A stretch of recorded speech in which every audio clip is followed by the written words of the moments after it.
कृष्ण की नगरी में खड़े हैं। वीर रस की बात कमल भाई ने बहुत ज़्यादा कर दी। आपको ये बात मालूम होगी कि परसों एक महत्वपूर्ण त्योहार है, 25 दिसंबर को गीता जयंती है और इस अखिल ब्रह्मांड का सबसे बड़ा ग्रंथ लिखने वाला, सबसे बड़ी कविता लिखने वाले व्यक्ति इस मथुरा की धरती पर अवतरित हुए हैं। तो आज मैं गीता की बात इस मंच के माध्यम से करना चाहता हूं। वीर रस की बातें कर दी। मैं चाहता हूं तो मेरे पास में तालियों का विस्फोट वाली इतनी कविता है कि आपकी तालियां बंद नहीं होंगी, लेकिन मथुरा की धरती पर खड़े होकर मैं अपने कर्तव्य से वंचित नहीं हो सकता। तो मैं आपको अपना सर्वश्रेष्ठ देकर जाऊंगा, जो मेरे जीवन की सर्वश्रेष्ठ कविता है और वो YouTube पर अभी कहीं नहीं है। मैंने सारे YouTube चैनल से हटवा दी है। अगर पहली बार वो कविता डलेगी तो वो विश्वान न्यूज चैनल से डलेगी। भैया ठीक से रिकॉर्ड करवा लेना, मैं पूरे मन के साथ गीता वाली कविता को सुनूंगा। एक बार जोरदार तालियां बजाकर मुझे आदेशित करें, जितना आपका मन करेगा उतनी देर कविता पढ़ूंगा, उससे अलग नहीं करूंगा। बाबूजी आपको चरण स्पर्श करते हुए मैं कविता पाठ शुरू करता हूं। आदरणीय डॉक्टर साहब बैठे, मैंने बहुत सारे अतिथि देखे, चौधरी साहब बैठे हैं, डॉक्टर साहब बैठे हैं। अतिथि आते हैं, दीप जलाते हैं और चले जाते हैं। पहले कवि से लेके अंतिम कवि तक बैठकर कवि सम्मेलन सुनने वाले मैं पूरे जीवन में पहले अतिथि देख रहा हूं। एक बार जोरदार तालियां डॉक्टर अशोक जी के सम्मान में बजाएं। मैं दादा शुरू करता हूं। स्वागत भैया। जब भगवान श्री कृष्ण कौरवों के पास गए तो उन्होंने कहा, अगर आप आधा राज्य नहीं दे सकते तो केवल 5 ग्राम दे दीजिए। और इतना बड़ा हस्तिनापुर का साम्राज्य है, 5 गांव देना कोई बड़ी बात नहीं है। मैं 5 गांवों पर पांडवों को मना लूंगा और इस भीषण विध्वंस को दुर्योधन टाला जा सकता है। पर दुर्योधन ने भगवान श्री कृष्ण को अपमानित करके भगा दिया और बोल दिया कि ग्वाले यहां से भाग जा और उन 5 व्यक्तियों को बता देना कि बिना युद्ध के मैं सुई की नोक बराबर भी जमीन नहीं दूंगा। भगवान ने युधिष्ठिर से आके कहा कि अब तुम्हारे सामने युद्ध ही शेष है, वरना तुम्हारे पास कुछ नहीं बचता। और यहां से पंक्तियां जन्म लेती है। कुरुक्षेत्र का मैदान है, एक तरफ कौरवों की सेना है कमल, एक तरफ पांडवों की सेना है। यहां से कविता जन्म लेती है कि तलवार धनुष। मैं भी बहुत लंबे समय बाद डॉक्टर साहब ये कविता पढ़ रहा हूं। जहां आपका मन करे भैया वहां पर आपका स्नेह प्यार मुझे मिले। मैं भैया शुरू करता हूं। बहुत अच्छे भैया। कि तलवार धनुष और पैदल सैनिक कुरुक्षेत्र में खड़े हुए। एक बिंब बनाता हूं, चित्र बनाता हूं कि तलवार धनुष और पैदल सैनिक कुरुक्षेत्र में खड़े हुए, रक्त पिपासु महारथी एक दूसरे सम्मुख अड़े हुए। कई लाख सेना के सम्मुख पांडव 5 बिचारे थे।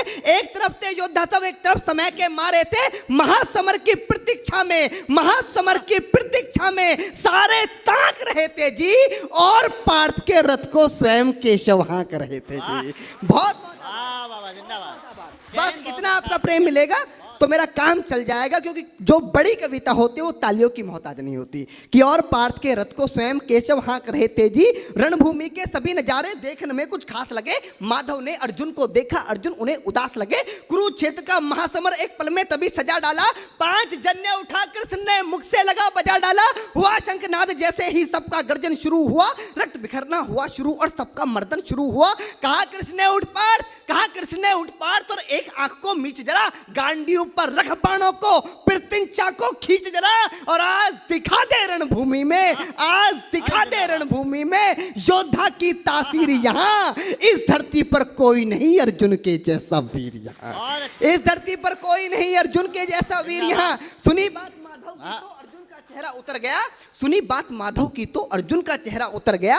एक धनुर्धारी की विद्या मानो चूहा उतर गया। बोले पार्थ सुनो कान्हा, बोले पार्थ सुनो कान्हा, जितने ये सम्मुख खड़े हुए हैं हम तो इनसे सीख सीख कर सारे भाई बड़े हुए हैं।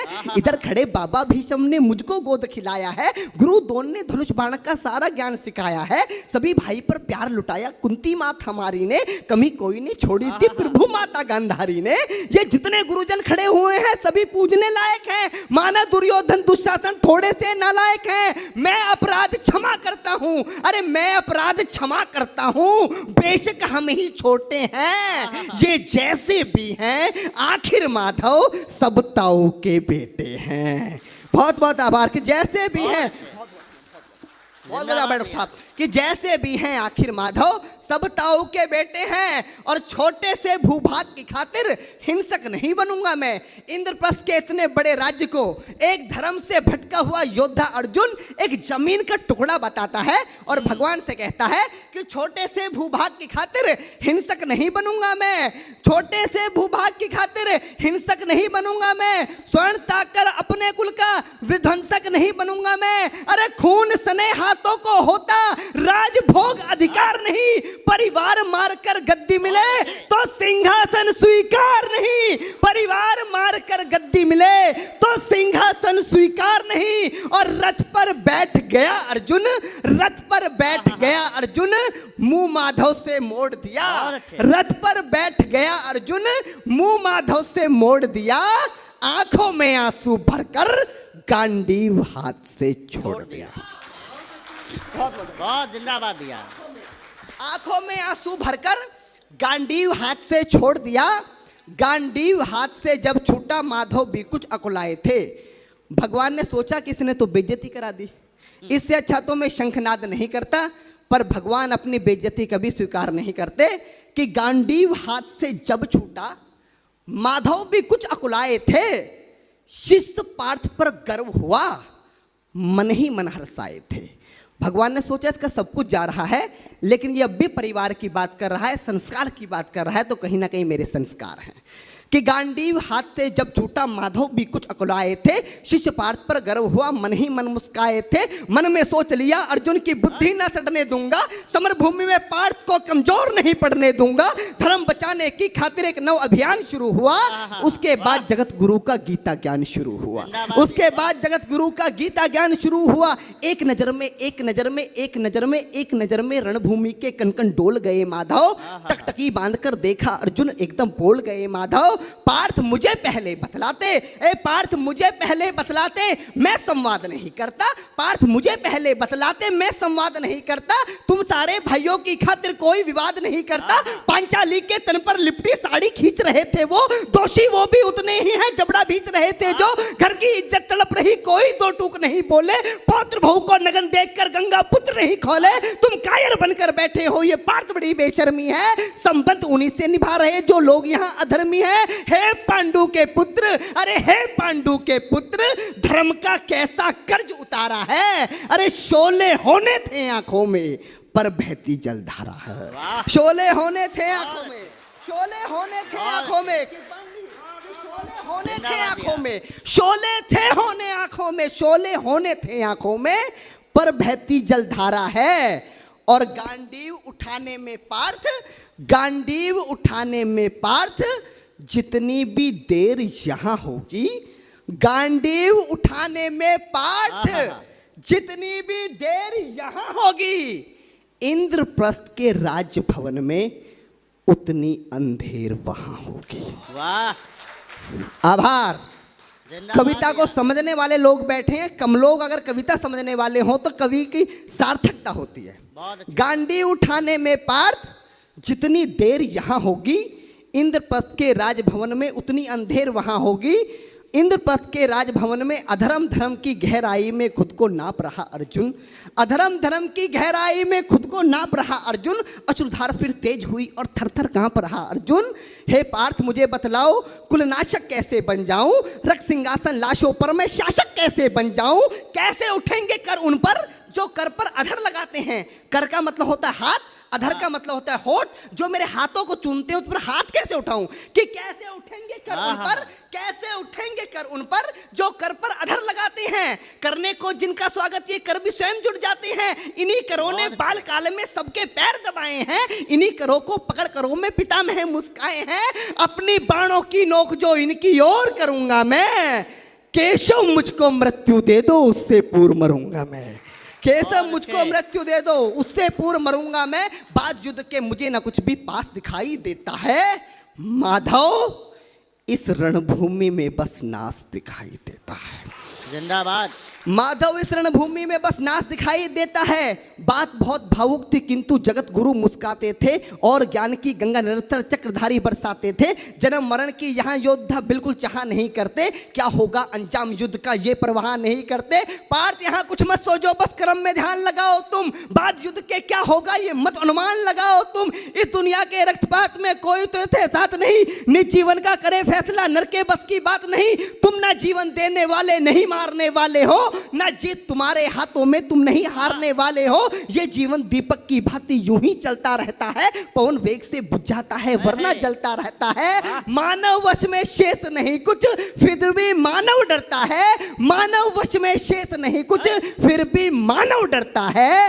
वह मरकर भी अमर हुआ जो धर्म की खातिर मरता है, वह मरकर भी अमर हुआ जो धर्म की खातिर मरता है। ना सत्ता सुख से होता है ना सम्मानों से होता है। डॉक्टर साहब अभी यहां पर शहीदों की बात की, दुनिया का सबसे बड़ा सम्मान क्या होता है? पार्थ ने गीता में अर्जुन को बताया कि ना सत्ता सुख से होता है ना सम्मानों से होता है, जीवन का सार सफल केवल बस बलिदानों से होता है। जीवन का सार सफल बेहद बस बलिदानों से होता है और देहदान योद्धा ही करते हैं। जब हमारे सेना के जवान पुलिस के जवान अपनी शहादत देते हैं तो उनको झंडे में लपेट कर लाया जाता है, ये सबसे बड़ा सम्मान है।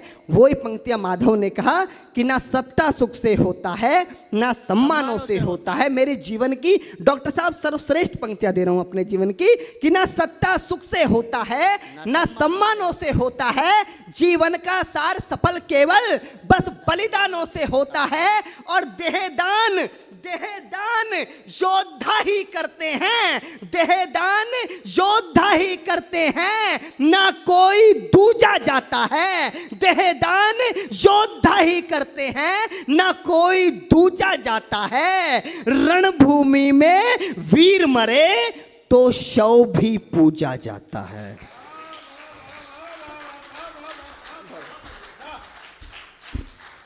देहदान योद्धा ही करते हैं ना कोई दूजा जाता है। रणभूमि में वीर मरे तो शव भी पूजा जाता है। और योद्धा की प्रवृत्ति जैसे खोटे शस्त्र बदलती है। कविता की एक सर्वश्रेष्ठ पंक्तियां देता हूं क्योंकि गीता में भगवान कृष्ण बताना क्या चाह रहे थे कि योद्धा की प्रवृत्ति जैसे कमल बैठ कि योद्धा की प्रवृत्ति जैसे खोटे शस्त्र बदलती है। पंक्ति पर आपका ध्यान चाहूंगा कि योद्धा की प्रवृत्ति जैसे खोटे शस्त्र बदलती है, वैसे मानव की दिव्य आत्मा दैहिक वस्त्र बदलती बहुत है। अच्छी बात, बहुत बढ़िया। वैसे मानव की दिव्य आत्मा दैहिक वस्त्र बदलती है। ये मान और सम्मान बताओ, जीवन के अपमान बताओ। उसके बाद अर्जुन कहता है कि ये मान और सम्मान बताओ, जीवन के अपमान बताओ। जीवन मृत्यु क्या है माधव, रण में जीवन दान बताओ। काम क्रोध की बात कही तो मुझको उत्तम काम बताओ। अरे खुद को ईश्वर कहते हो तो जल्दी अपना नाम बताओ, खुद को ईश्वर कहते हो तो जल्दी अपना नाम बताओ। इतना सुनते ही माधव का धीरज पूरा डोल गया। तीन लोक का स्वामी फिर बेहद गुस्से में बोल गया, अरे कान खोलकर सुनो पार्थ, मैं ही त्रेता का राम हूं। कान खोलकर सुनो पार्थ, मैं ही त्रेता का राम हूं। कृष्ण मुझे सब कहते हैं, मैं द्वापर का घनश्याम हूं। रूप कभी नारी का रखकर मैं ही केस बदलता हूं। धर्म बचाने की खातिर मैं अनगिन वेश बदलता हूं। विष्णु जी का दशम रूप में परशुराम मतवाला हूं। नाग कालिया के फन पे मैं मर्दन करने वाला हूं। बाकासुर और महिषासुर को मैंने जिंदा गाड़ दिया। बाकासुर और महिषासुर को मैंने जिंदा गाड़ दिया। नरसिंह बनकर धर्म की खातिर हिरण्याकश्यप फाड़ दिया। नरसिंह बनकर धर्म की खातिर हिरण्याकश्यप फाड़ दिया। और रथ नहीं कहीं भी चलता है, रथ नहीं कहीं भी चलता है, बस मैं ही आगे बढ़ता हूं। जब मैं गीता का 10वां अध्याय पढ़ रहा था तो 10वें अध्याय पर पूरी दुनिया का मैनेजमेंट कुर्बान किया जा सकता है, पर पूरी दुनिया का मैनेजमेंट मात्र 2 मिनट 2 पंक्तियों में समेटा कि ना कि कान खोलकर सुनो पार्थ, मैं ही त्रेता का राम हूँ। कृष्ण मुझे सब कहते हैं, मैं द्वापर का घनश्याम हूँ। रूप कभी नारी का रखकर मैं ही केस बदलता हूँ। धर्म बचाने की खातिर मैं अनगिन वेश बदलता हूँ। विष्णु जी का 10वें रूप में परशुराम मतवाला हूँ। नाग कालिया के फन पे मैं मर्दन करने वाला हूँ। बाकासुर और महिषासुर को मैंने जिंदा गाड़ दिया। नरसिंह बनकर धर्म की खातिर हिरण्य कश्यप फाड़ दिया। और रथ नहीं तनिक भी चलता है, बस मैं ही आगे बढ़ता हूं। गांडीव हाथ में तेरे है, पर रणभूमि में मैं लड़ता हूं। कि रथ नहीं तनिक भी चलता है, बस मैं ही आगे बढ़ता हूं। गांडीव हाथ में तेरे है, पर रणभूमि में मैं लड़ता हूं। जैसे ही मेरे माधव का कद थोड़ा सा बड़ा हुआ, सहमा सहमा सा था अर्जुन एकदम रस से खड़ा हुआ। माँ गीता के ज्ञान का सीधा हृदय पर प्रहार हुआ। मृत्यु के आलिंगन हेतु फिर अर्जुन तैयार हुआ।